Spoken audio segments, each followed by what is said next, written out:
Hello, Bishop State, and welcome to another Tech Tip Tuesday in 2 with your host, Robert McWilliams.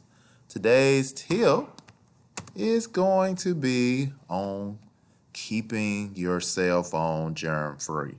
And most of you all under my sound of my voice have a cell phone, but did you know what the research says about the germs that surround your cell phone? According to a recent study, in 2018, your average cell phone is about 6 times dirtier than toilet seats. When 50 cell phones were swabbed, over 1,400 bacteria hotspots was found compared to only 220 on toilet seats. So the little device that we all carry and use so frequently daily is very dirty. So I'm going to give you 3 tips on how to keep your cell phone clean. One is to wipe your phone with a microfiber. That microfiber will remove fingerprints, oil, smudges, and in essence, keep your cell phone shiny.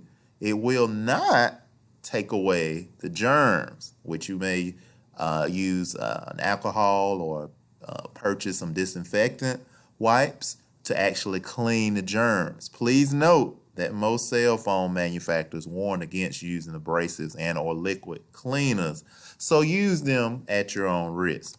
Number 2 is to avoid getting germs on your cell phone in the first place. Say no to bathroom texting. And back in the day, people used magazines, books in their restrooms. Now they use their cell phones. According to research, 75% of Americans are on their phones while using the facilities. So be smart, don't start. Keep your cell phones out of your restrooms.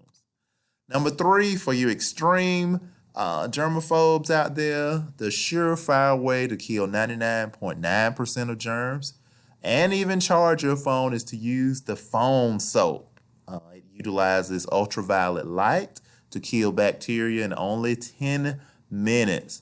I'm sure you can go on Amazon or eBay or your favorite online store to find one of these devices. They usually run about $80 or more if you're interested in that. Just for references that I pull from, your cell phone is covered in germs. 5 tips to keep it clean. Everyday items, dirtier than a toilet seat. Research those to get even more info on keeping your phone clean. Thank you so much for watching. Have a great Bishop State Day.